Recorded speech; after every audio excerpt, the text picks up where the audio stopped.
자, 오늘은 이제 390쪽을 보겠습니다. 390쪽. 지금 우리가 신해품을 이제 공부하고 있습니다. 신해품도 얼마 남지 않았어요. 신해품 다음에 약초유품인데요.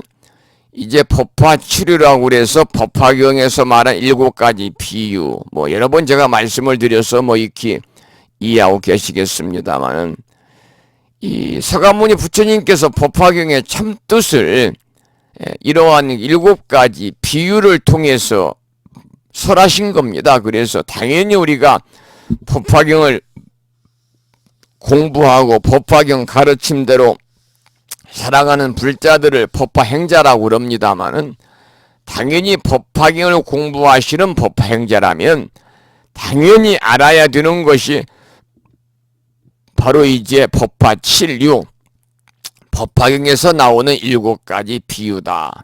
그런 말씀을 드리는데, 우리가 지금 이 화택류 비유품에서 우리가 공부를 했고, 지금 공부하는 것은 궁자유입니다. 궁자유. 그래, 신해품에서 지금 공부하고 있습니다. 그 중에 오늘 390쪽이니까요. 우리말로 된 경문을 함께 소리내서 읽어보고 그 뒤에는 나오는 해설을 함께 공부하도록 그렇게 하겠습니다. 소리내서 함께 읽어보시기 바랍니다. 세존이시여, 거부장자는 곧 열애이시고 저희들은 부처님의 아들과 같습니다. 열애께서는 언제나 저희들을 아들이라고 말씀하셨습니다.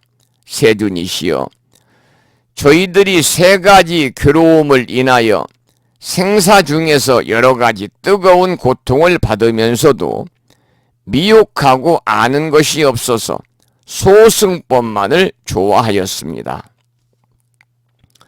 오늘 세존께서 저희들로 하여금 모든 가르침 중에서 희롱거리에 불과한 걸음을 치는 일을 생각하게 하십니다. 저희들이 그 가운데서 부지런히 정진하여 열반이라는 하루의 품삯을 얻고서는 마음이 크게 환희하여 스스로 만족해하고 생각하기를 불법 가운데서 부지런히 정진한 소득이 매우 크다고 하였습니다. 그러나 세존께서는 저희들의 마음이 부질없는 욕심에 집착하여 소승법을 좋아하는 것을 미리 아시면서 내버려 두시고 저희들에게도 열애의 직연인 보배의 창고가 있느니라라고 이렇게 알려주시지 아니하셨습니다. 여기까지 이제 본문을 읽었습니다. 그 내용에 보면은 불자라는 말은 여기뿐만이 아니라 우리가 흔히 하는 얘기고 또 경전을 읽다 보면은 많이 등장하는 말이 또 불자인데, 이 불자라는 말은 바로 부처님의 그러한 아들과 딸이다. 그런 말입니다. 부처님의 아들과 딸이다. 불자. 그래서 우바세 우바이, 청신사 청신녀, 불교 신자를 얘기하는 거죠. 결국 이제 부처님의 그러한 아들 자자입니다마는 아들과 딸을 일컬어서 이제 불자라고 그러는데요. 여기서 보면은 이제 세존이시여, 저희들이 3가지 괴로움으로 인해서, 거기에 나오잖아요. 3번째 줄에 세존이시여, 저희들이 3가지 괴로움으로 인하여 생사 중에서 여러 가지 뜨거운 고통을 받으면서도 미혹하고 아는 것이 없어서 소승법만을 좋아했습니다. 그런 문구가 3번째 줄, 4번째 줄, 5번째 줄에 나옵니다. 거기 해설문에 보면 이렇게 쓰여 있어요. 늙고 병들고 죽는 이 3가지 괴로움이 당장에 꺼야 할 급한 불이지만은, 그러니까 우리가 이제 노병사 하는 거예요. 태어나면 누구든지 이 노병사는 거역할 수 없는 자연의 섭리잖아요. 그것이 바로 이제 괴로움이다 그 말이죠. 그래서 당장에 꺼야 할 문제는 되지만 어떻게 이게 피할 수 있는 방법이 없습니다. 노병사는 어느 누구든지 피해갈 수가 없다 그 말이죠. 보살행을 해도 겪고 중생으로 살아도 노병사 세 가지 괴로움은 겪을 수밖에 없는 것이다. 그러니 염두에 두지 말라는 겁니다. 어떻게 해도 피할 수가 없으면 어때요? 그냥 받아들이고 겪어내면 됩니다. 우리가 피할 수 없는 것은 흔히 그러잖아요. 피할 수 없는 것은 그냥 즐겨라. 그런 말도 있습니다만은 이 피할 수 없는 것이 노병사니까 우리가 그냥 받아들이고 그 실체를 인정하면 되는 겁니다. 그래서 이런 문제들은 마음에서 훌훌 털어내버리고 보살의 삶을 활발하게 펼치는 것이 바로 부처님이 권유하는 삶의 모습이다. 그러니까 부처님께서 이제 권유하는 삶의 모습이라는 것은 대승불교에서는 보살행을 실천하는 겁니다. 보살행을 부처님께서는 실천하는 것이 바로 이제 부처님께서 권유하시는 그러한 이 삶의 모습이죠. 이 보살행이라고 하는 것은 이제 보살이 부처가 되려고 수행을 하는 행동인데 소위 말하면 자리타의 원만한 행동을 이야기합니다. 그래서 자기도 이롭게 하고 남도 이롭게 하는 그러한 보살이 부처가 되려고 수행하는 자기와 남을 이롭게 하는 원만한 행동을 가리켜서 우리는 보살행이다 그렇게 이야기를 하는 거죠. 자, 그 다음에 391쪽의 가장 밑에 본문을 함께 읽어보겠습니다.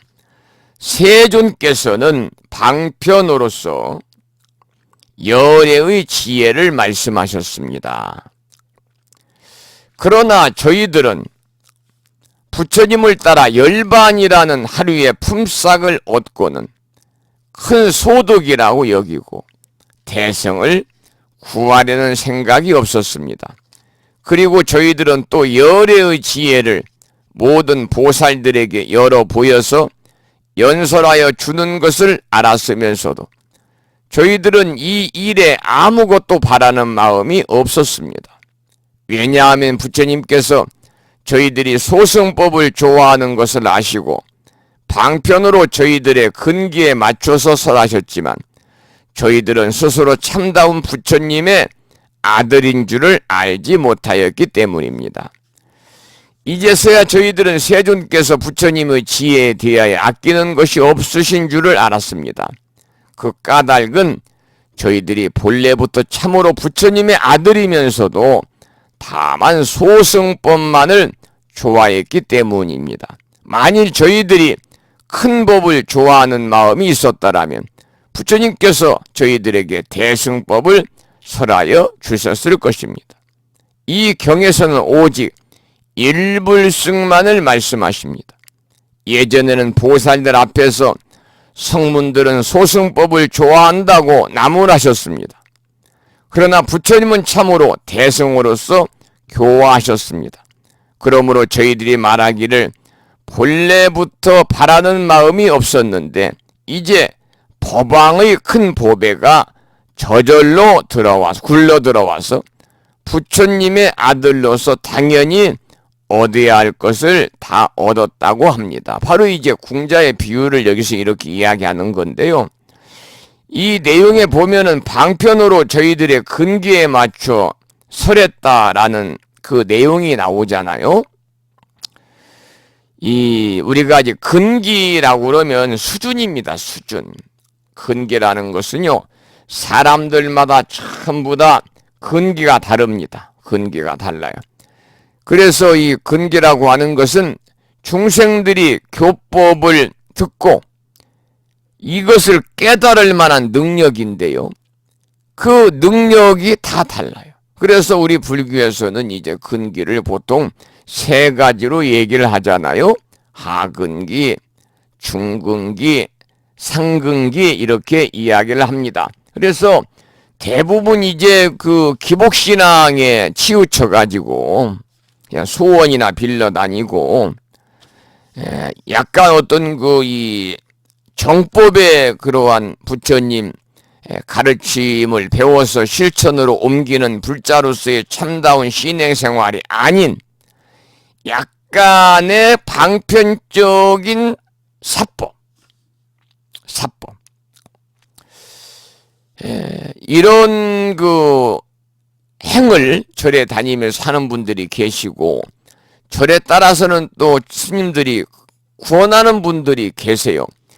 오늘 오후에 제가 밖에서 그 밑에 요사체가 이제 며칠 전에 영하 12도까지 내려가고 한파가 막 기습을 부려가지고 다 얼어붙어가지고요. 물이 한 방울도 안 나와서 그 설비하시는 분을 이렇게 이제 모셔가지고 하루 종일 이틀 전에 공사를 했습니다. 그래서 완벽하게 공사를 맞춰놓고 그 이제 제가 뒷정리를 좀 오늘 하고 있는데 승용차 한 대가 이렇게 들어오더라고요. 주차장에 들어오는데 어느 그 우바 여성 불자지요. 보살님 한 분이 내리는 것 같아요. 그래서 하던 일을 마무리하고 들어와 보니까 법당에서 이렇게 상단, 신중단에 삼배를 올리고 계셨습니다.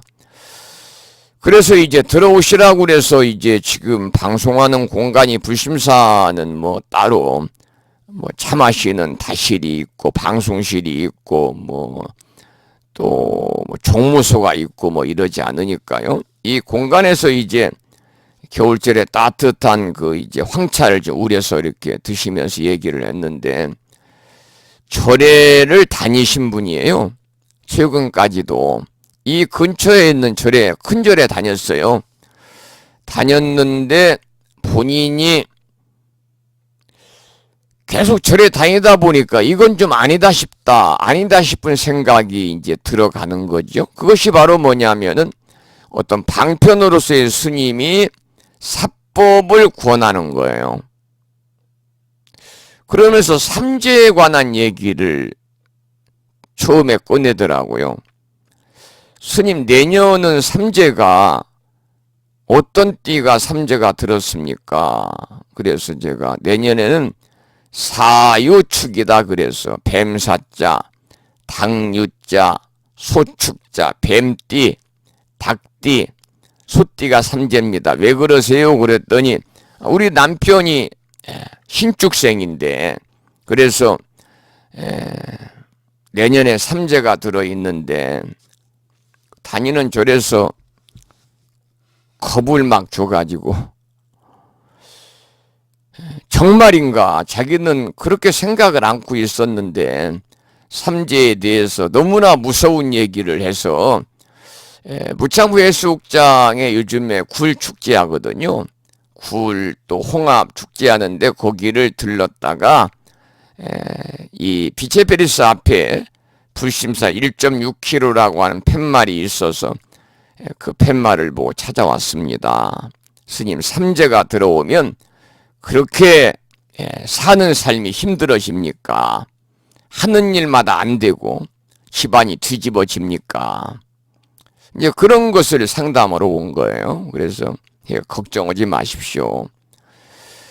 삼재라고 하는 것은 이제 세 가지 띠잖아요. 내년에는 이제 사유축이다 그래서 뱀띠, 닭띠, 소띠인데 띠가 이제 12지간이 있지 않습니까? 12가지 띠가 있는데 그 중에 3가지 띠니까 어떻습니까? 전체 띠의 4분의 1이란 말이에요. 그러니까 우리나라 국민의 평균 잡아서 4분의 1이 해마다 삼재가 들어왔다가 3년을 머무고 나가는 거예요. 그러면 삼재 들어왔다고 그래서 그 집안이 망하고 사업이 안 되고 집이 쑥대밭되고 그러면 국민의 4분의 1이 다 망해야죠. 그러면서 제가 물어봤어요. 보살님 주변에 여기 이제 웅천읍에서 얼마 떨어져 수불이라는 동네 사시는 분인데 교회가 있냐고 그랬더니 교회가 몇 개 있다고 그래요. 동네 분들 교회도 많이 다니고 그래서 교회 다니시는 분들한테 삼재를 물어보십시오. 삼재가 뭔지도 모릅니다. 교회나 성당 다니는 분들은 삼재가 무언지도 모르고 다니면서도 잘 삽니다. 아무런 문제 없이. 그러니까 절대 겁먹지 마시고, 삼재 들었다고 뭐 천도제를 해야 된다, 부적을 비싼 걸 사서 뭐 소지해야 된다, 무슨 뭐 공을 들여야 되니까 뭐 얼마를 내야 된다, 그러면 전혀 신경 쓰지 마시고, 다만 우리 중생의 마음이 약한지라 이제 이 입춘 때 삼재 수멸 불공 기도를 부심사뿐만이 아니라 크고 작은 절들이 이렇게 이제 봉행을 하니까, 이때 삼재 수멸 불공 기도에 동참을 해서 기도하고 스님이 축원을 통해서 삼재 수멸 기도를 하게 되면 우리 마음에서 모든 건 삼재도 내 마음에서 만들어내는 거니까요. 보편적으로 그렇잖아요. 뭐 이렇게 삼재가 들어있는 해에 자동차 운전하고 가다가 접촉사고만 나도 삼재라는 것에 꽂혀버리는 거예요. 아이고, 올해 삼재라 사고 났구나.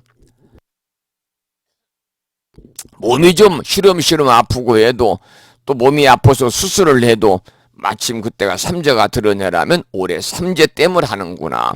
이렇게 본인 스스로가 삼재에 끌려다니는 거예요. 그런데 이제 그게 하근기 불자들이, 하근기 불자들. 그러니까 완전히 기복신앙에다가 플러스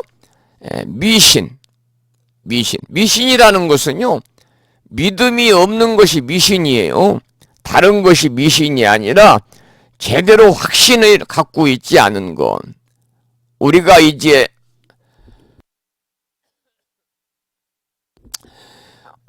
종교적으로 어떤 보편성을 지니지 못하고, 우리가 이제 삿되고 바르지 못한 것을 믿는 것이 바로 미혹할 미자에 믿을 신자를 써서, 그런 바르지 못한 것을 믿는 것이 바로 뭐냐면 미신이거든요. 대부분 미신은 합리적인 근거나 과학적인 근거가 전혀 없어요. 그냥 맹목적으로 믿는 것이 미신입니다. 그런데 이제 그런 이 미신이라든지 또는 이렇게 이제 삿된 그러한 것들을 방편으로 이렇게 제가불자들인 신도들한테 덜컹 힘들게 겁을 줘가지고 안 좋다고 그러면은 안 들은 것만 못 오잖아요. 그래서 절대 걱정하지 마십시오.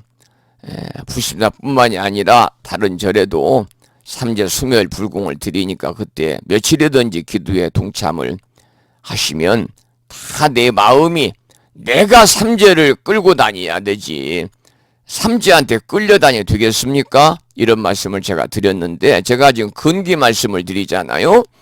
삼재에 끌려다니는 분들은 이제 하근기 불자들이, 하근기 불자들, 이런 분들은 오로지 부처님께 매달려서 살려주세요, 도와주세요 기도하시는 분들이에요. 살려주세요, 도와주세요 한다고 부처님이 살려주고 도와줍니까? 이게 하근기 불자다 그 말이죠. 그래서 적어도 이제 이 시간 함께 하시는 우리 법우님들만큼은 지금 그래도 대승불교의 꽃이라고 하는 그런 법화경을 공부하고, 어쨌든 간에 부족하지만 소승이 강의를 통해서 4년 동안 불교대학에서 12권의 경전을 일단 공부를 했잖아요. 대한민국의 크고 작은 불교대학이 수백 개 있습니다만 4년 과정에 12권의 경전을 공부하는 불교대학은요, 눈 씻고 봐도 없습니다. 눈 씻고 봐도 없어요. 그러니까 여러분들이 그렇게 이제 기초적인 이 불교에 대한 이론적인 지식이 이렇게 확립이 되어 있고, 거기에 우리가 지금 인불사상을 강조하고 사람이 부처라고 하는 진리를 믿고 우리가 받아들이고, 그렇게 우리들이 살아나갈 수 있는 지혜로운 부처님의 가르침을 지금 이 법화경을 통해서 우리가 공부하고 있기 때문에, 적어도 이 법화경을 공부하시는 우리 법우님들은요, 중근기 이상, 상근기 법우님들이시다. 그래서 오늘 다녀가신 법우님이 이제 그런 설명을 쭉 드리고 제가 달력을 드렸더니 부심사에 이번에 부심사를 다니고 싶다고 그래요. 부심사를 다니고 싶습니다. 제가 농사를 지어서 자주는 못 오지만은 시간 내서 버핏 한 번씩 오겠습니다. 그리고 저는 누구 오면은 뭐 축원카드를 쓰세요. 뭐 기도에 동참하시 이런 얘기를 제가 안 씁니다. 그런데 자진해서 절에 오래 다니신 분이에요. 축원카드도 알고 하는 걸 보니까 스님 우리 가족들 축원카드하고 결혼한 딸 사위 또 손주들 축원카드 이렇게 두 집을 써서 이번 동지불공에 좀 동참하겠습니다. 그렇게 말씀하신 분이 계시거든요. 그래서 우리들이 이제 근기를 내 스스로 높이자는 거예요. 여러분들의 근기를 스스로 높여야 됩니다. 아직도 하근기에 머물고 계신다면 빨리 중근기로 올리시고 중근기에 머물고 계신다면 상근기로 끌어올릴 수 있도록 여러분들이 신행생활을 해야 된다 그 말이죠. 신행생활을. 정말 우리가 믿음을 여기 신의 품이잖아요. 믿고 이해하고 옳고 그름을 우리가 가려서 맹목적이 아닌 정말 어떻게 보면은 타당성이 있는 그러한 올바른 신행생활을 우리가 해나갈 때 우리의 근기가 차츰 성숙이 되지 않겠는가 이제 그런 말씀을 드립니다마는 여기서도 이제 부처님께서는 이제 근기를 맞춰서 부처님이 이제 법을 설하는 거죠. 이제 방편으로 이제 저희들의 근기에 맞춰 설하셨다는데 근기에 맞춘다는 것은 방금 말씀을 드렸습니다만 수준입니다. 수준. 눈높이입니다. 그 사람의 수준. 수준에 맞춘다. 사람마다 그릇의 크기가 다 다릅니다. 정말 사람들은요. 다 타고난 그리고 본인이 살아오면서 노력한 결과에 그릇이 있어요. 그릇은 쪼마한데 거기에다가 많은 물을 담으려고 그래봐요. 물이 넘쳐버려요. 그러면 아예 물 담지 않은 것만 못 오잖아요. 그래서 우리가 사람마다 마음의 그릇도 크기가 다르다. 이 각각의 수준에 이제 맞추자니 불교에서는 방편이 참으로 많은데 자칫 방편이 사적인 그러한 술수, 소위 말하면은 불자들을 현혹시키는 혹세무민하는 그러한 방편을 절에서 권한다면 그것은 여러분들이 받아들여서는 안 된다 그런 말씀이죠. 근데 여기서 이제 이 방편은 좋은 방편입니다. 성불하겠다는 사람에게는 성불하는 방법을 가르쳐주고 당장 생활에 어려운 문제를 해결하겠다는 사람에게는 그 문제를 풀 수 있는 방법을 가르쳐주고 그냥 절에 가서 시원한 바람이나 쐬면서 약수물 한잔 하겠다는 사람에게는 또 그대로 전해주고 그래서 하급한 종교보다도 훨씬 더 수준이 낮은 것부터 아주 높은 것까지 다 있어요. 그래서 우리가 수준이 낮은 것이 하근기요. 수준이 중간인 것이 중근기요. 수준이 높은 것을 우리는 상근기다. 그런 얘기를 합니다. 예를 들었네요. 원래 불교에는 산신이니 칠성이니 하는 신들이 없습니다. 원래 불교에는 산신 칠성 없어요. 부처님 경전에 보면은. 그런데 산신 좋아하는 사람들을 위해서 절에서 산신을 모셔놓고 산신각을 쳐놓잖아요. 법당 뒤에다가. 그런데 하기야 뭐 어떻게 보면은 이 조그마한 절이라든지 뭐 임법당이나 포교당 같은 데를 운영하는 스님들을 보면 법당에다가도 그 산신을 모신 분들이 계시대요. 그런 분들은 도대체 이해가 안 되죠. 스님이 무당인가 아닌가. 왜 법당에다 산신을 모시는지 모르겠어요. 또 이제 칠성을 좋아하는 사람들을 위해서 칠성을 모셔놓고 그러니까 보편적으로 우리가 산신을 좋아하는 사람들은 누구냐? 무속인들입니다. 무속신앙. 무속인들이고 무속인들은 절대 법당에 와서는 기도를 하지 않습니다. 하지 않는 게 아니라 기도가 안 됩니다. 법당에서는. 눌려가지고 안 돼요. 거기에서 법당에서 거룩하신 그 이 부처님 앞에 선왕대신을 찾은들 그 산신이 이 강신하겠습니까? 강신 내릴 강자 신이 내리겠습니까? 그러니까 저기 법당 뒤에 조그마한 산신가 가가지고 거기서 이제 선왕대신을 찾아야 그래도 이제 강신 신이 내릴 강자 신이 내려서 이제 공수도 하고 이제 뭐 자기들 말로는 뭘 본다고 지금 헛것도 보고 그렇게 하겠죠. 또 이제 칠성은 우리가 칠성각이다. 그래서 옛날부터 이제 그 토속신앙으로 이렇게 이제 그 명주를 늘린다든지 또는 그런 것들이 바로 이제 칠성각을 모시는 거. 어차피 이제 중생제도를 위해서 하는 건데 우리나라의 절집도 이렇게 이제 별별 그런 정각들을 다 갖추고 있습니다. 특히 우리나라 사람들이 산신을 좋아한다고 그러죠. 불교가 우리나라에 들어온 지가 1700년입니다. 우리나라에 불교가 들어오기 전부터 산신을 모셨는데요. 불교의 세력이 커지게 되어가지고 특히 우리 불교는 배척하는 정신이 없잖아요. 다 받아들이고 웬만하면 포용하고 다 품에 끌어들이는 게 우리 불교잖아요. 기독교 같은 경우는 자기들의 어떤 그 이 이론이라든지 교리에 맞지 않으면 그냥 배척하는 거죠. 그런데 불교는 설령 부처님 법에 조금 어긋난다 할지라도 넓은 아량으로 다 받아들이고 품 안에 끌어들이죠. 그래서 우리가 산신도 이렇게 불교의 세력이 커지게 되면서 부처님 품 안으로 맞아들여 가지고 산신도 불교의 성인이 된 것입니다. 그래서 우리가 산신 기도할 때 산왕 대신을 찾는 거죠. 무속인들이 산신 기도할 때는 산왕 대신 그리고 또 이제 큰 절에도 10월 상달에 매년 이제 산신 기도를 드리는 그런 절들도 있지 않습니까? 그런 데는 산왕 대신을 찾게 되는 거죠.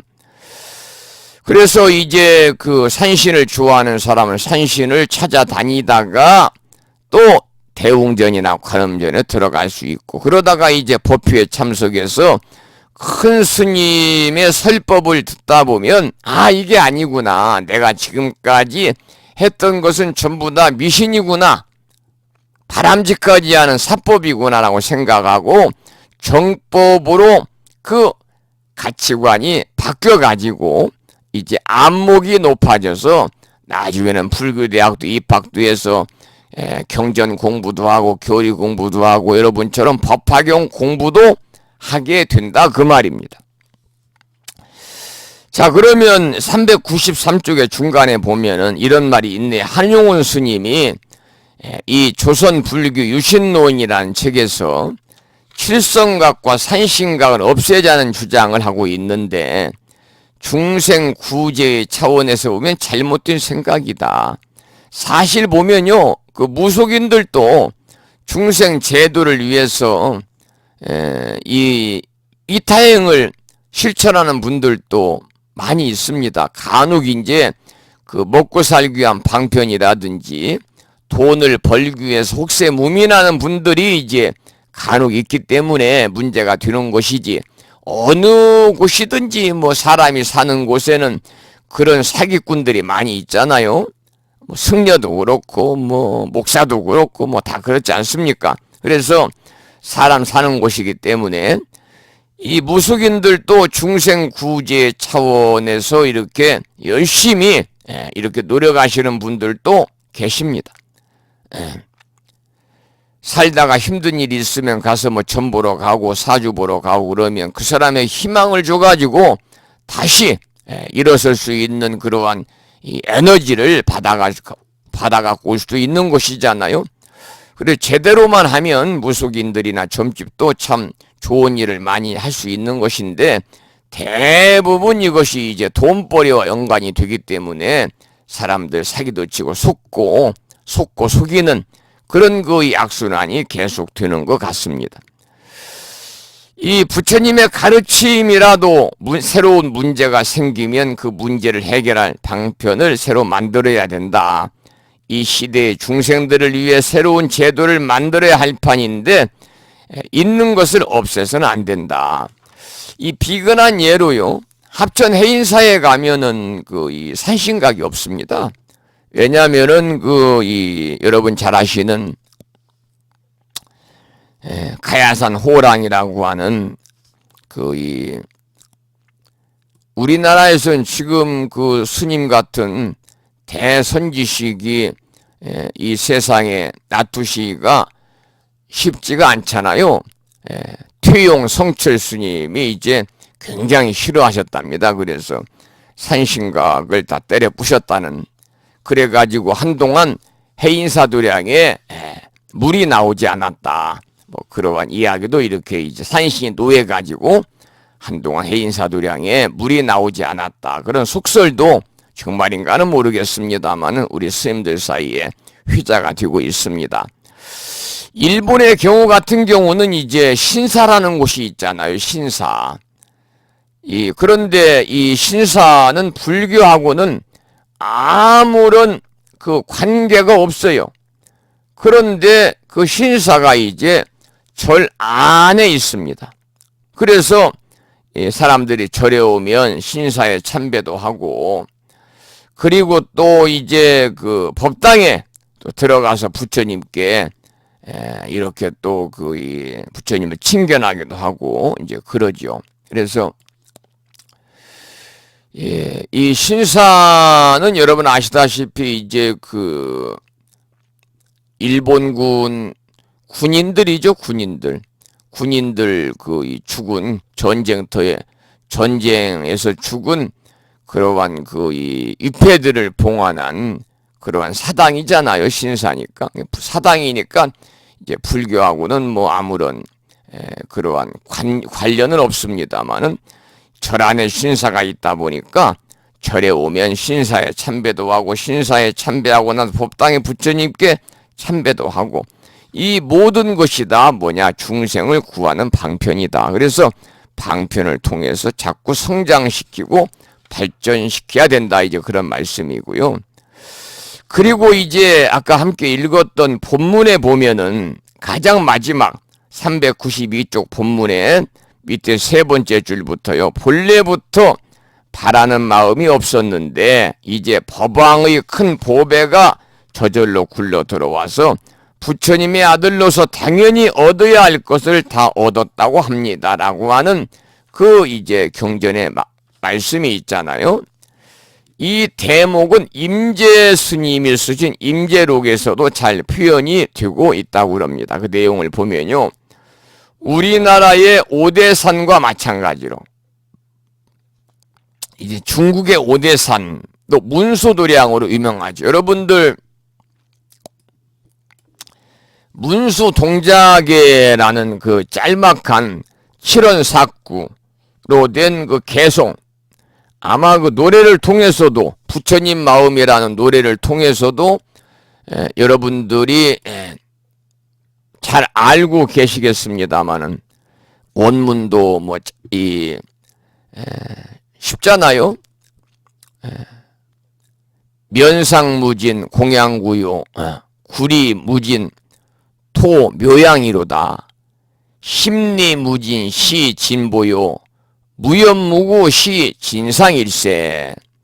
그래서 성안내는 그 얼굴이 참다운 공양구요, 부드러운 말 한마디 미묘한 향이로다. 깨끗해 티가 없는 진실한 그 마음이 언제나 한결같은 부처님 마음일세. 이게 바로 이제 이 문수동자계라고 부르는데, 짧은 개성이 있죠. 7원사구 28자로 되어 있습니다만은 중국 당나라의 화엄 중에 무착 스님이 바로 이제 이 오대산에서 문수보살님한테 전해 들었다고 하는 그런 개성이잖아요. 비록 짧지만은 일상의 마음과 몸가짐이 참다운 도와 둘이 아니라는 평상심시도의 가르침을 일깨워주고 있습니다마는, 여기 보면은 이제 우리나라 오대산도 있잖아요. 강원도에. 마찬가지로 중국의 오대산도 문수도량으로 유명하다. 거기서 이제 문수 동작이 나오는 거죠. 그래서 수행을 열심히 하는 스님이나 제가불자들이 장안에서부터 오대산까지 일보일배하면서 몇 년을 걸려가지고 참배하러 간다는 거지요. 중국 얘기입니다. 한 걸음 옮기고 절 한번 올리는 것이 일보일배예요. 그래서 한 걸음 옮기고 절 한번 올리기를 몇 년 동안 반복해야만이 마침내 오대산에 도달을 하는데, 이렇게 고생고생해서 오대산에 가는 이유는 뭐냐? 바로 문수보살님을 칭견하기 위해서지요. 그런데 임재스님이 이렇게 한마디 했습니다. 문수보살은 오대산에 없다. 문수보살을 칭견하러 가는 네가 바로 문수보살이다. 그러니 너밖에 다른 문수가 있다고 생각하지 말아라. 이렇게 임재선사께서 말씀을 하신 거죠. 그러니까 너보다 더 훌륭한 문수는 이 세상에도 없다고 아주 확실하게 못을 박아놓은 거죠. 그래서 이런 말씀이 마음에 확 다가서야 어느 날 법안이 열립니다. 법안이라는 것은 법의 눈이 번쩍 뜨인다 그 말입니다. 아무리 말을 해도 아니다, 그것은 임재스님이 잘 몰라서 하는 소리지. 부처님은 법당에 계시고 문수보살은 오대산에 계시고 지장보살은 지장전에 계시고 관음보살은 관음전에 계셔 라고 이렇게 생각을 우리 중생들은 하는 거예요. 감히 내가 어떻게 문수보살이야 하면서 자꾸만 물리치고 받아들이려고 하지 않는다 그 말입니다. 우리 모두가 관음보살의 화신이요, 지장보살의 화신이고 문수보살의 화신이고, 우리가 이 말씀은 뭐냐? 내가 문수보살처럼 살고 지장보살처럼 살고 관음보살처럼 살면 된다, 그런 말씀이 있죠. 자, 그러면 이제 395조 개송으로 다시 설하다 이 내용을 보겠는데요. 아까 제가 이제 출석을 이렇게 이제 부르고 또 부천불교대학 경전대학원에 출석 확인해 주신 법우님들이 소개를 드리다 보니까 제주특별자치도 서귀포시에 살고 계시는 현수원 학장님께서 이 시간에 함께 지금 참여를 하고 계세요.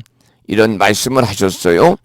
강의를 준비하는 법화행자님들께 경의를 표합니다. 참 이제 학장님이 며칠 있으면 이제 금년 12월이 이제 마감이 되니까 내년이면 85세인데요. 연세가 참 많으신 어르신이신데 이렇게 항상 우리 법우님들을 도반들을 염려해 주시고 또 이렇게 도반들을 배려하는 말씀을 불뮤직닷컴을 비롯해서 부창불대 카페에 정성스럽게 올려주시는 그 학장님에게 다시 한번 경의와 감사의 말씀을 드리면서 학장님의 만수무강과 그야말로 건강하시기를 항상 기도드리고 축원을 드리도록 그렇게 하겠습니다. 아까 제가 이제 우리가 문수보살처럼 살고 지장보살처럼 살고 관세음보살처럼 살아야 된다 그런 말씀을 드렸습니다만, 우리가 이제 법화경을 공부하는 우리 법우님들이시니까요. 법화경을 공부하면은 인불사상이 이제 법화경의 핵심이지 않은 사람이 그 부처다. 모든 사람들을 부처님으로 섬길 수 있는 그러한 마음을 내가 스스로 가져야 돼요.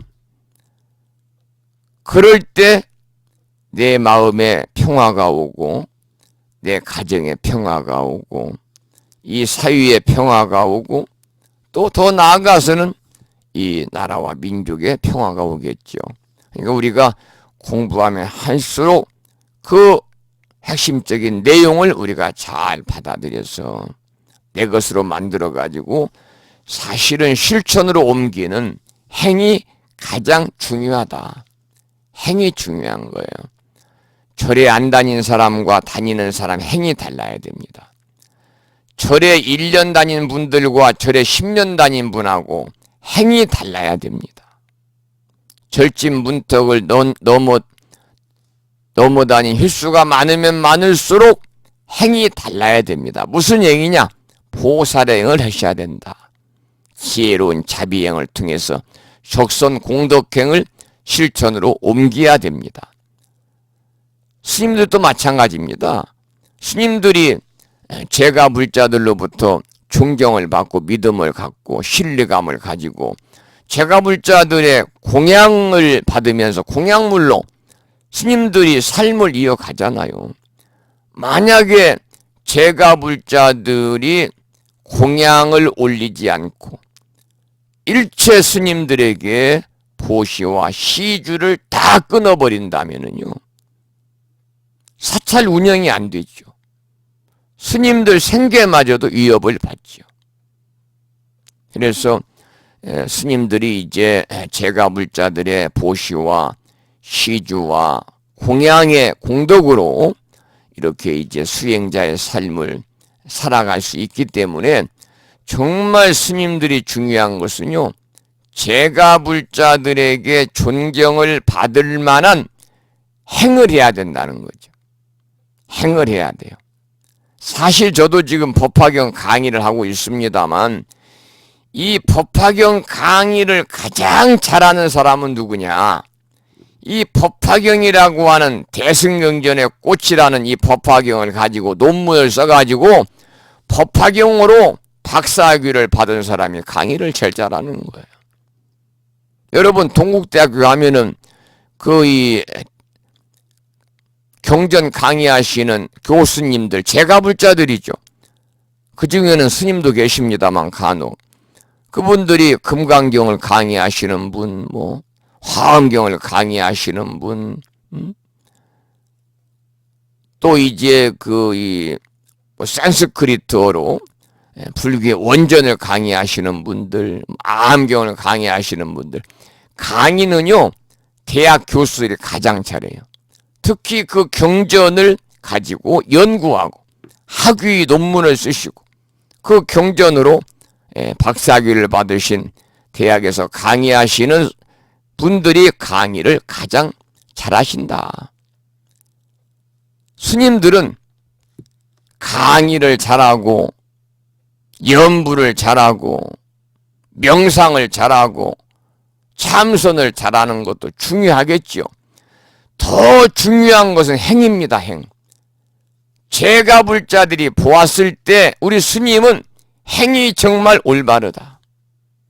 막행막식하지 아니하고 먹는 거 가려야죠.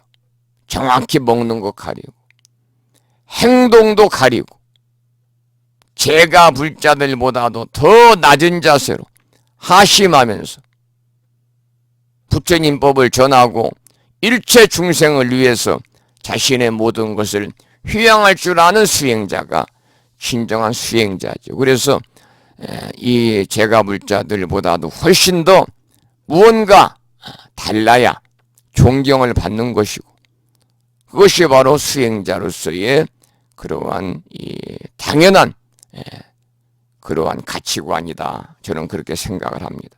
그러니까 여러분이 기도도 마찬가지예요. 관음기도 우리나라 보면은 천태종 다니시는 분들 구인사 그분들은 오로지 그냥 철야기도 하면서 관세음보살 무슨 백만독 관세음보살을 100만 번을 불러요.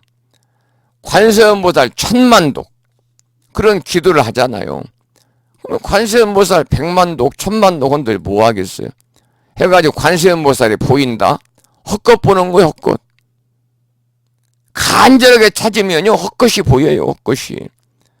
헛것 보고서 나한테 관세음보살이 놔두셨다 이렇게 스스로 위안을 받고 미화시키잖아요. 관세음보살 기도를 하면 중요한 것은 뭐냐면 기도하는 자가 관세음보살의 삶을 살아가야 되는 거예요. 지장기도를 하면 지장보살 기도를 하는 자가 지장보살님의 원력과 정신으로 살아가야 되는 거예요. 석가모니불 기도를 하면 석가모니불 기도하는 자가 그게 제가불자든 출가불자든 석가모니 부처님처럼 천백억 화신으로 일체 중생들을 제도하고자 하는 그러한 행을 통해서 부처의 삶을 살아가는 것이 중요하다 그 말이죠. 머릿속으로 아르마리로 이렇게 일반 상식으로 지혜로 지식으로 쌓아놓는 것은요 의미가 전혀 없어요. 전혀 없습니다. 자, 그리고 문자를 방금 주셨는데요. 경기도 용인시에 살고 계시는 청암고사님께서요. 좀 늦게 강의를 잘 청강하고 있습니다. 그러셨는데 청암고사님은 좀 늦게 이렇게 이제 불심사와 인연을 맺으셔가지고 한 달에 한 번 정도 불심사 부처님 칭전하러 오시고 특히 지장기도를 열심히 하고 계십니다. 청강하고 계시는데 오늘 청강하고 계시네. 강의 듣고 계시고 서울에 사시는 도심고사님도 문자 메시지로 휴대폰으로 청강하시는 분이신데 강의를 듣고 계신다는 그런 문자를 또 보내주셨습니다. 도심고사님과 그리고 청암고사님께도 반가운 인사드리겠습니다. 395쪽 보겠습니다. 개성으로 다시 설하다. 짤막하니까 그때 본문을 경문을 함께 읽어보겠습니다. 그때 마가섭이 거듭 펴려고 개성으로 설하였습니다.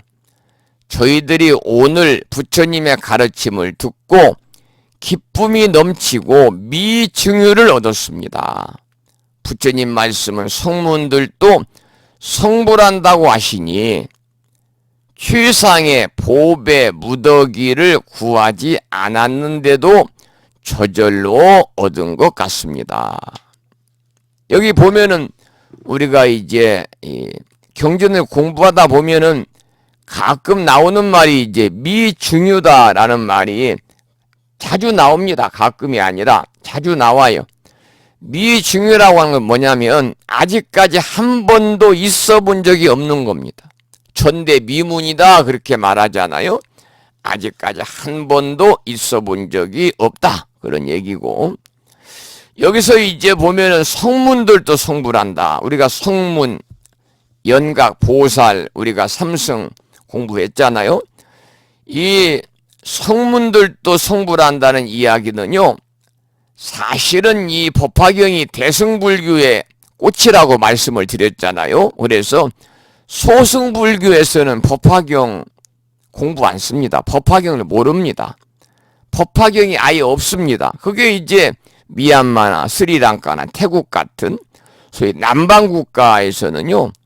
법화경을 공부하지 않기 때문에 법화경이 없기 때문에 성문 제자들도 성불한다는 말을 그들은 이해를 못하죠.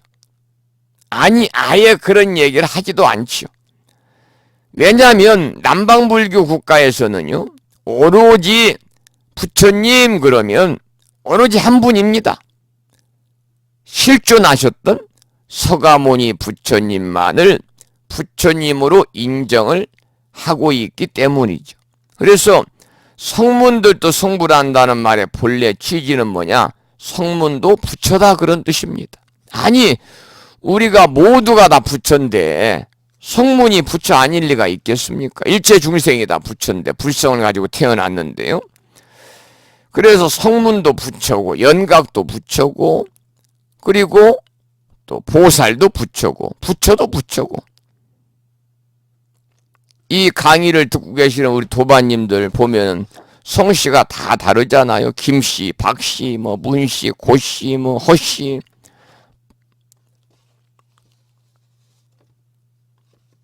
다 여러분들이 부처다 그 말입니다. 김씨도 부처고 이씨도 부처고 예배당에서 찬송가 부르는 사람도 부처고 공장에서 망치질하는 사람도 부처고 부처님을 비방하는 사람도 부처고 부처님을 찬탄하는 사람도 부처고 알고 보면 부처 아닌 사람이 없다. 이것이 바로 뭐냐? 법화경의 핵심이다. 법화경의 핵심이다. 이것이 일불승 사상이에요. 법화경의 대의, 그다. 큰 뜻이다 그 말이. 일불사상입니다. 그러니까 특히 대승불교권에 있는 나라, 우리나라, 중국, 대만, 일본 뭐 이런 불자들은요, 원래 사람이 부처다, 마음이 부처다 라는 말에 대해서 크게 놀라지도 않고 두려워하지도 않고 과분하다고 생각하지도 않습니다. 왜냐하면 일찍이 선불교의 가르침을 접해서 대승불교권에 있는 불자들은 사람이 곧 부처라는 가르침을 많이 듣고 받아왔기 때문입니다. 그런데 대승불교가 이제 막 일어날 때 사람이 부처라는 말은 참으로 위대한 말이고 참으로 놀라운 말이었죠. 여기 보면은 이제 이야기가 나오는데, 중국에서 있었던 이야기가 나오는데요. 열반경이 중국에 아직 들어오기 전에, 그러니까 우리가 이제 경전, 모든 경전이 그렇잖아요. 그 이제 인도에서 이제 중국을 거쳐가지고 한문으로 번역이 돼가지고 우리나라에 들어와서 우리나라 글로 번역이 됐어요. 그래서 이제 법화경 같은 법구경도 보면은요, 법구경도 이 인도에서 중국으로 건너와서 한문으로 그 이제 번역이 된 것을 우리말로 번역한 그러한 법구경의 책이 있고, 그야말로 원래 부처님의 원어, 산스크리트어죠. 원래 언어를 가지고 지금은 이제 스님들 중에서도 뭐 인도 현지에 유학을 가서 산스크리트어를 공부하고 그 대학원에 사교를 받는 분도 계시기 때문에요. 그런 분들이 이제 해석한 거하고는 내용이 좀 다르지요. 그래서 이 열반경은 이제 그 부처님이 이제 마지막으로 대반열반경이라고 그러잖아요. 대반열반. 부처님께서 이제 말년에 부처님의 부처님이 열반을 중심으로 설한 그런 경전입니다. 그래서 원래는 이제 그 불교 초기에 성립이 돼가지고 열반경을 소승 열반경이다 그랬는데, 이제 대승 불교가 이제 이렇게 흥한 뒤에 성립된 경전을 가리키고 우리는 대승 열반경이다. 또 이렇게 이제 대반 열반경이다, 대승 열반경이다 이렇게도 이제 부르고 있습니다. 그래서 이제 이 부처님이 열반하였을 때 사건을 중심으로 서술된 그 경전이죠. 열반경. 특히 이제 서강의 부처님의 유언으로 이렇게 이제 법과 율에 의지하라는 당부라든지 게으르지 말고 자기 자신과 법을 등불로 삼으라는 그런 그 충고의 내용들이 대반 열반경, 대승 열반경에는 이렇게 들어있지 않습니까? 그리고 열반경이 중국에 아직 들어오기 전에 다른 경전에 일천제는 성불하지 못한다는 말이 있었다 그렇게 나오죠. 일천제는 성불하지 못한다. 여러분들 그 아침 방송을 이제 들으시는 분들은 제가 지장제일 날이 되면 가끔 그 설명을 이제 드리니까 지장보살님에 대해서 아마 이제 제가 하는 강의 아침 방송을 잘 들으신 분들은 조금 이해가 될란지 모르겠습니다만, 제가 이제 이 대비천재다, 천재보살이다 그런 말씀을 드렸습니다. 무슨 말이냐? 지장보살님은 성불을 포기한 보살이라고 그러잖아요. 우리가 이제 불교에서는요, 부처님은 한 생에만 닦은 수행의 결과만 가지고 부처님이 되었다고 보지 않는 거예요. 그러니까 서가모니 부처님과 같은 무상 정등 정각을 성취하기 위해서는요, 오랜 과거 전생부터 그야말로 수많은 생을 거듭하면서 무수한 보살행을 실천하고 수행을 닦고 닦아서 마침내 부처님이 되신 거예요. 그런데 이렇게 부처님이 되기 전에 깨달음을 위해서 보살행을 행하고 부처님이 수행하던 부처가 되기 전에 수행하던 때 이야기를 우리는 전생담이라고 그러거든요. 전생의 이야기다 그런 뜻이잖아요. 그래서 이 지장보살의 전생담이 있어요. 거기 보면 자신이 지은 지업으로 고통받는 수많은 지옥 중생들을 모두 다 구제하지 않고는 결코 성불하지 않겠다는 비원을 세우고 계세요. 이것이 바로 뭐냐? 지장보살님의 정신이고 원력이에요. 그러니까 이 지장보살은 스스로 모든 중생을 제도 구제하겠다는 비원을 세우시고 지옥 중생마저도 다 구제되지 않는 한 자신은 결코 성불하지 않겠다고 성불을 유보했단 말이에요. 그래서 우리가 대비천재라고 그래요. 천재, 보살이라고 그래요. 그럼 천재란 말은 뭐냐? 여기에 나오는 일천재입니다. 일천재. 여기 일천재 나오잖아요. 일천재 밑줄을 치시고 일천재는 성불하지 못한다는 말이 있습니다. 이 내용을 설명을 좀 쉽게 드리려고 하는 거예요. 천재라는 말은 다른 말이 일천재입니다. 이것은 뭐냐? 우리가 한문으로 번역하면 단선근이에요. 끊을 딴자, 착할 선자, 뿌리 근자. 착한 뿌리를 끊어버리는 거예요. 신불구족이다. 믿을 신자, 아니 불자, 갖출 구자, 발족.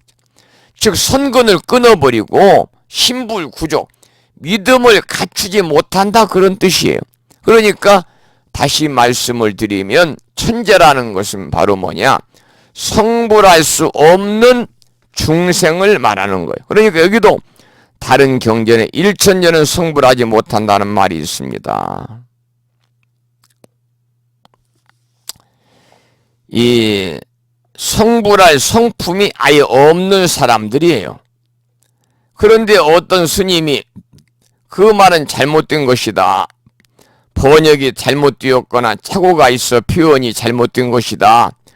이 세상에 성불하지 못하는 사람은 아무도 없다고 이제 주장을 했는데, 당시에는 경전에 없는 말을 하는 사람은 산문 출송을 시킨다고 해서 그 당시만 해도 굉장히 좀 엄격했던가 봐요. 그래가지고 경전에 없는 말을 이렇게 하고 다니고 그러면은요, 소위 산문 출송을 출송이죠.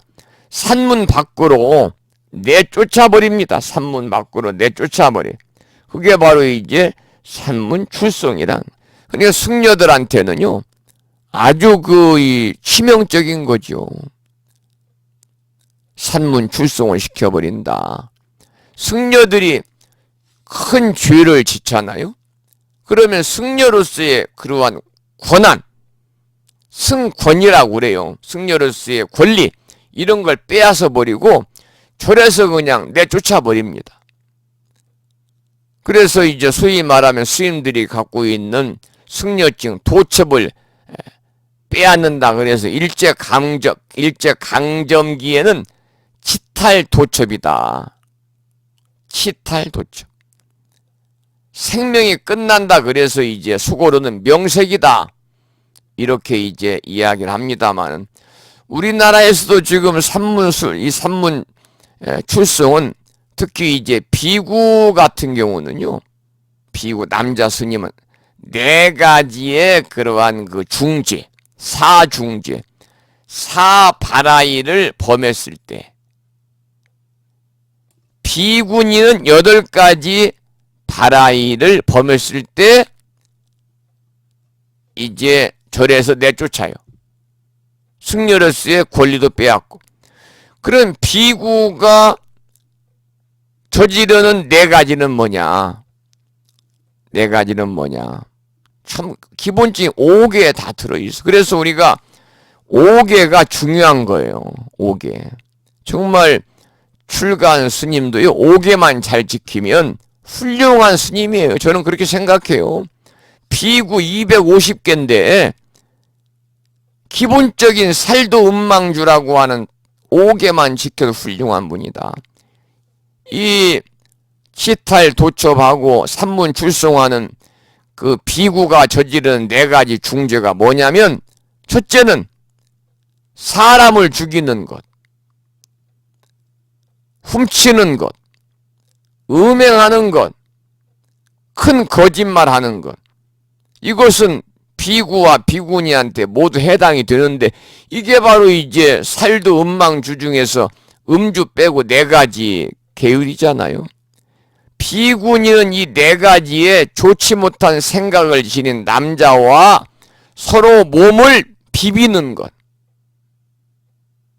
좋지 못한 생각을 지닌 남자와 팔사라고 그래서 8가지 짓거리 하는 것, 다른 비구니가 바라윗줄을 범한 줄 알면서 숨겨두는 것, 개를 파괴한 비구를 따르는 것.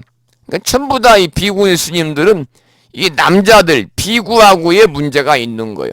이것을 범할 때 이제 산문 출송을 시켜버려요. 승권을 빼앗고 절에서 내쫓아요. 그러면 옛날에는 정말 이제 승려가 될 수가 없죠. 지금은 뭐 어느 종단에서 산문 출송을 시키지도 않지만, 시킨다고 그래도 종단이 하도 많으니까 이 종단 가도 되고 저 종단 가도 되고, 또 본인이 종단을 만들어서 뭐 군수 종단을 이끌어 가도 되고, 그러니까 요즘에는 산문 출송이니 뭐 이런 치탈 도첩이니 이런 것들이 커다란 그 의미는 없는 것 같아요. 자, 그래서 이 스님이 이제 자신의 말이 옳다고 하는 것을 증명하겠다고 했다. 바위가만 호고산에 올라가서 모든 사람이 다 성불할 수 있는데 일천재만 성불하지 못한다는 것은 틀렸다. 만약 내 말이 맞는다면 증거를 보여주시오 하고 소리쳤습니다. 그러자 이 바위들이, 사람도 아닌 바위들이요, 일제히 그냥 끄덕끄덕 했다고 그러잖아요. 그래서 지금도 이제 믿거나 말거나 중국의 호구산에 가면 점두석이라는 바위가 있는데, 점두라는 말은 뭐냐? 고개를 끄덕끄덕거렸다 그런 뜻인데요. 그때 고개를 끄덕거린 바위에 점두석이라는 거를 새겨서 모셔놨다고 그래요. 저는 뭐 어느 산에 점두석이 있는지도 모르고 가본 적도 없고, 성지순례라고는 뭐 오래전에 딸랑 중국에 4박 5일로 관음기도 도량하고 지장기도 도량만 잠깐 다녀온 일밖에 없습니다만은, 하여튼 그런 이야기가 나와 있네요. 자, 그러면 이제 398쪽을 보겠습니다. 398쪽 이제 비유가 나오죠. 부자가 서로 떨어지는 비유입니다. 함께 읽어보겠습니다. 경문을요. 398쪽이 되겠습니다. 비유하자면 어린 아들이 유치하고 소견이 없어서, 여러분 지금까지 쭉 지금 스토리를 들었기 때문에 이거 읽으면 이해가 될 거예요. 지금까지 우리가 궁자유를 이제 공부해서 스토리가, 이야기가 쭉 있으니까요. 그걸 생각하시며 들으시라고요. 생각하시면서 읽으시라고요. 비유하자면 어린 아들이 유치하고 소견이 없어서 아버지를 버리고 도망하여 타관으로 멀리 가서 여러 지방을 돌아다닌 지가 50여 년이 되었습니다. 그 아버지는 걱정이 되어 사방으로 수소문하고 찾아다니다가 지친 끝에 어떤 도시에 머물러서 큰 집을 지어놓고 오용락을 즐기었습니다. 그 집은 큰 부자로서 금과 은과 자거와 만호와 진주와 유리도 한량없이 많았습니다. 코끼리와 말, 소와 양들과 연과 수레들도 역시 많고, 논과 밭과 하인들과 방문객들도 수없이 많았습니다. 주고받는 재산의 이자를 늘리는 일이 타국에까지 두루 퍼져 장사하는 사람들과 거간꾼들이 없는 곳이 없었습니다. 천만억 사람들이 애워싸서 공경하였으며 항상 왕족들도 좋아하고 사모하였습니다.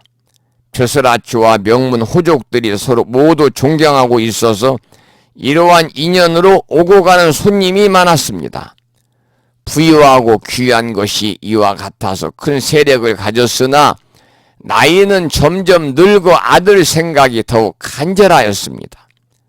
자나깨나 생각하는 일이 죽을 때가 되었는데 어리석은 아들은 나를 버리고 떠나간 지 50년이라 창고마다 넘치는 이 많은 재산을 어떻게 한단 말인가. 그때에 궁한 아들이 옷과 밥을 구하려고 이 마을 저 마을로 이 지방 저 지방으로 다녔습니다. 혹 얻는 때도 있지만은 어떤 때는 소득이 없어서 굶주리고 야유여서 몸에는 옴과 버짐이 가득하였습니다. 다 우리가 지금 앞에서 공부한 내용입니다. 장자의 비유. 이 아버지의 신분이 장자입니다. 장자. 이제 궁자의 비유인데, 궁할 궁자인데, 그 아버지와 자식 얘기로 이렇게 스토리가 전개되잖아요. 근데 아버지의 신분이 장자예요. 보통 사람인데 장사를 해가지고 큰 부자가 된 사람이다. 이게 장자인데. 그런데도 이제 돈이 많다 보니까요. 왕족들도 좋아하고 벼슬아치와 명호 호족들도 존중한다는 표현은 뭐냐? 당시 사회적 분위기가 경제력을 우선시한다는 뜻을 내포하고 있는데 그때나 지금이나 똑같습니다. 그때나 지금이나 똑같아요. 경제력이 갖추어져 있으면요. 사람이 따르기 마련이에요. 여기 보면 호족들도 좋아해요. 호족들이 존중한. 호족이라는 것은 부유하기도 하고 세력도 있는 그런 이 명가집들이잖아요. 그러니까 부처님 당시나 지금이나 사회적 분위기는 역시 경제력을 우선시하지 않나. 앞으로도 영원히 그럴 겁니다. 경제를 우선시할 거예요. 아버지와 아들의 처지가 엄청나게 다르지요. 부유한 아버지는 왕족들까지도 잘 보이려고 하고 창고마다 보물이 넘쳐나는데 반면에 가난한 아들은 이 마을 저 마을로 밥을 구하러 다니고 얻지 못할 때는 어때요? 굶어야 했습니다.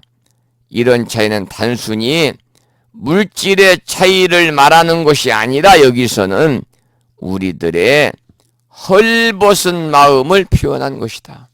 단지 물질만을 얘기한 것이 아니라 우리들의 마음을 여기서는 표현하고 있다. 그렇게 이해를 하시면 되겠고 400쪽을 함께 읽어보겠습니다. 이제 극적으로 아버지 장자와 이제 그 머슴처럼 이렇게 노동을 했던 아들이 상봉하는 내용입니다.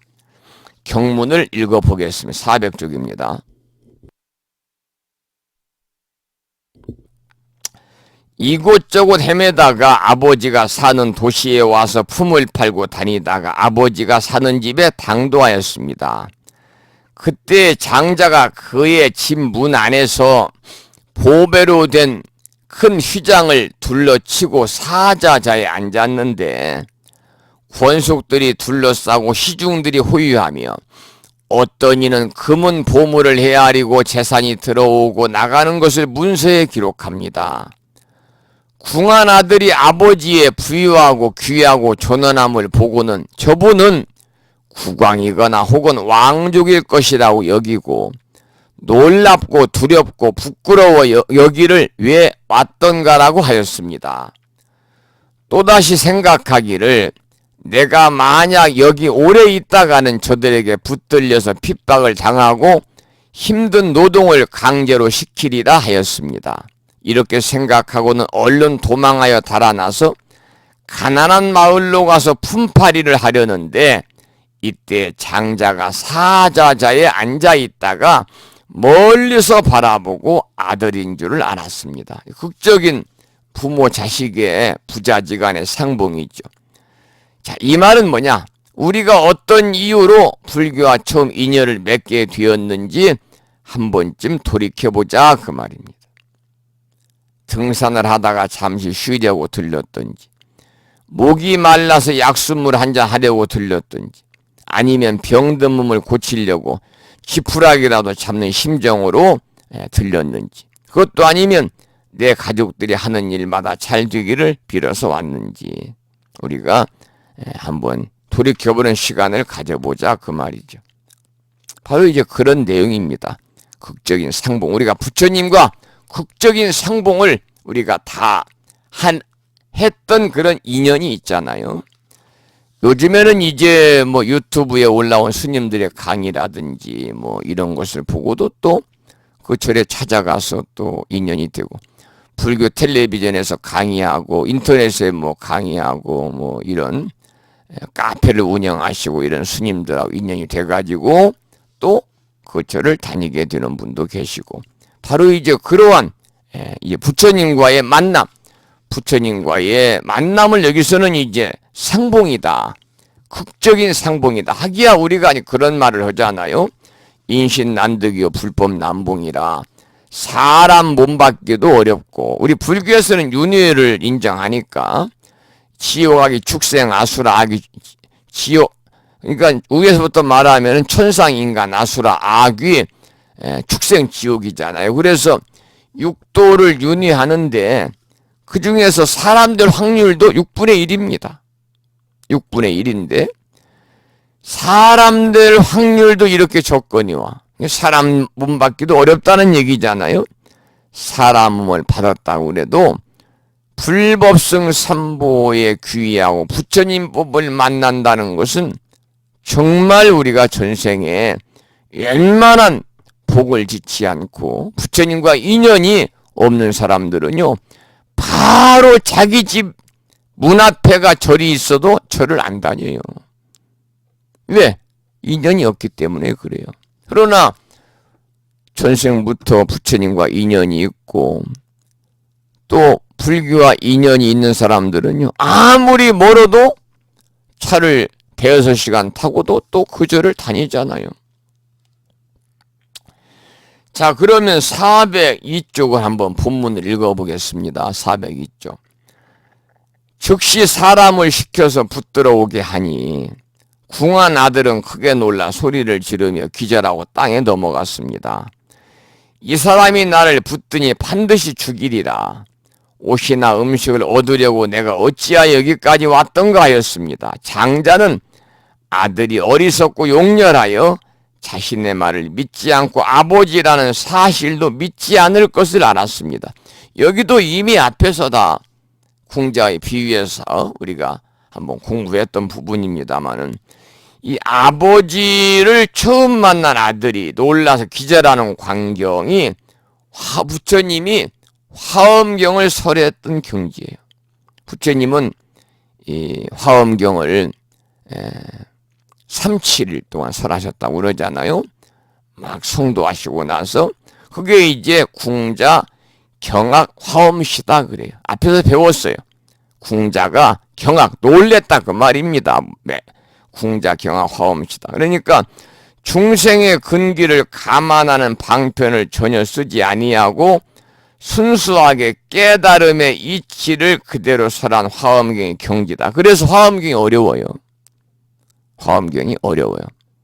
10만 개숭에 240만 자나 되는 방대한 그러한 어려운 경전이기 때문에 스님들이 출가해서 삼위계를 받고 4년 동안 승가대학이나 강원에서 경전을 공부할 때 마지막 대교 과정에서 처음 1학년은 치문반, 2학년은 사집반, 3학년은 사문반, 그 다음에 이제 4학년은 대교반, 3학년은 사교반, 4학년은 대교반, 마지막 대교반 과정에서 1년 동안 공부하는 경전이 화엄경이거든요.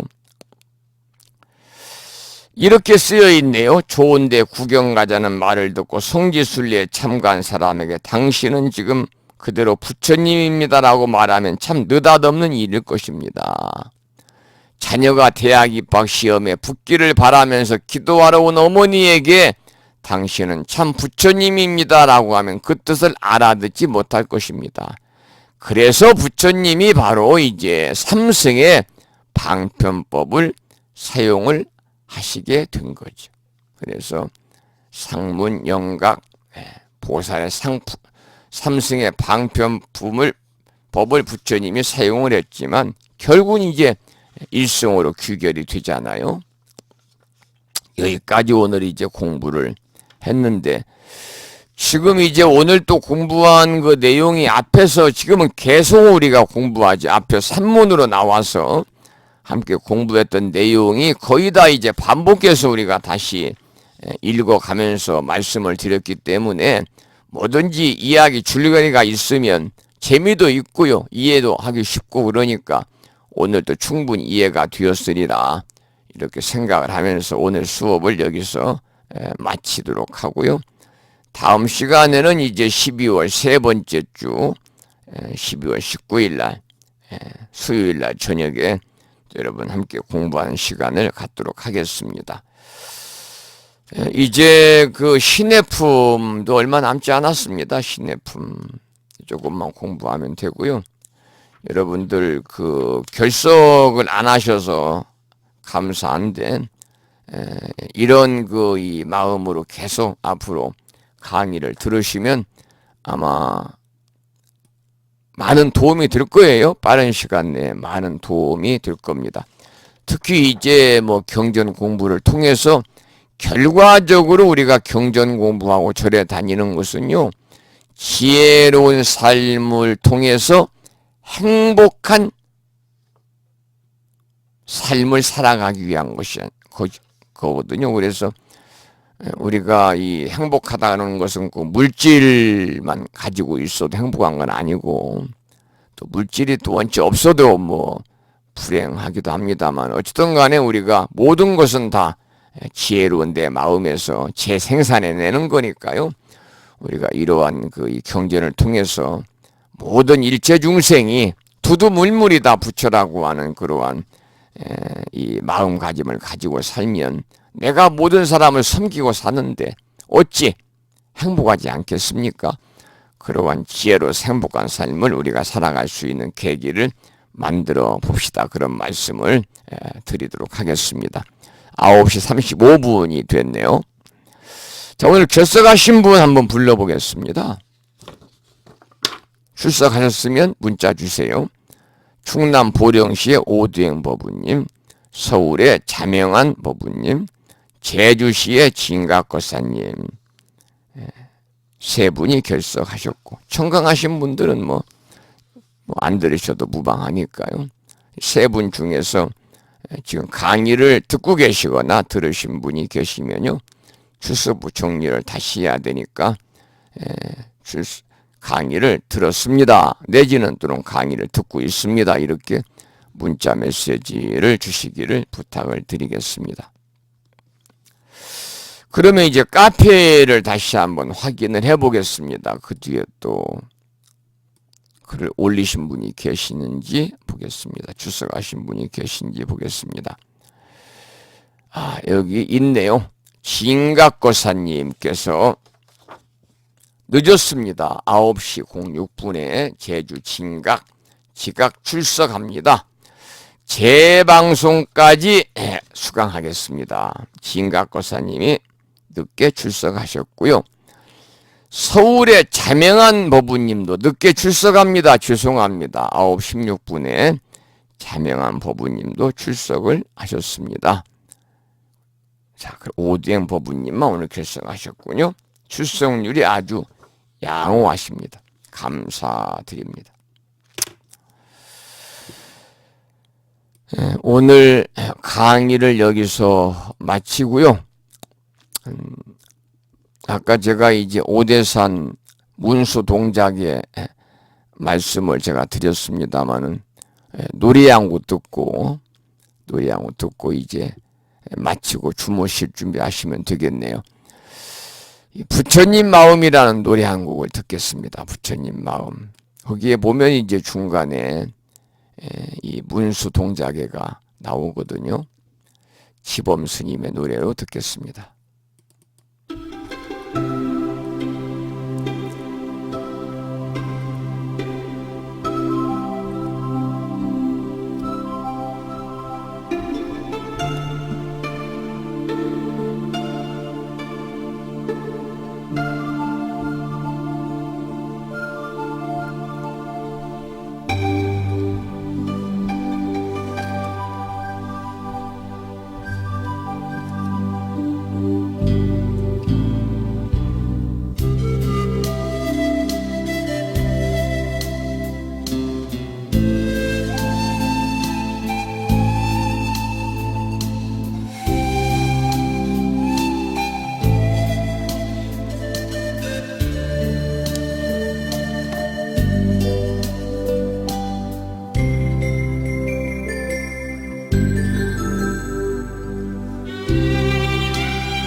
성한내는 그 얼굴이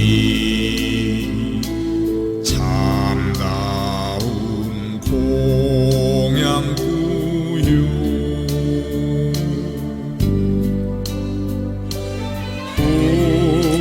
부드러운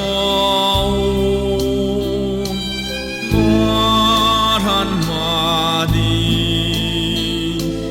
미묘한 향이로다.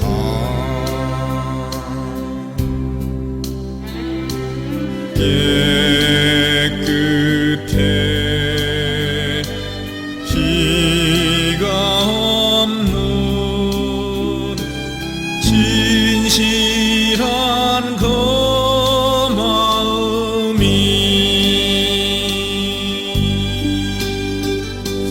언제나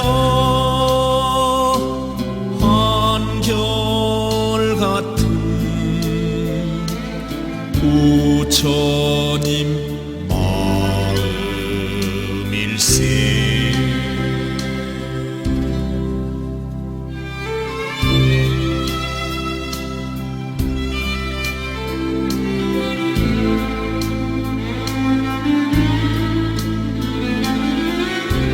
면상무진 공양구요 구리무진 토묘향이로다. 심리무진 시진보요 무영무구 시칭상이로다.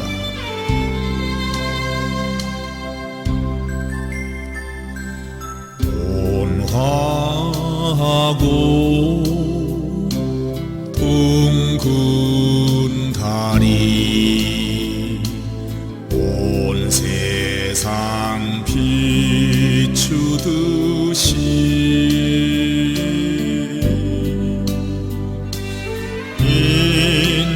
인자하고 따뜻한 마음 만물을 다 감싸네.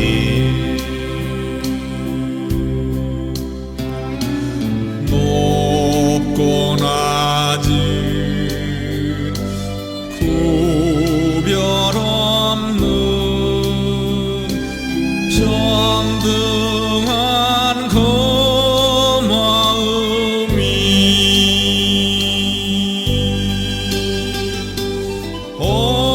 언제나 한결같은 부처님 마음일세.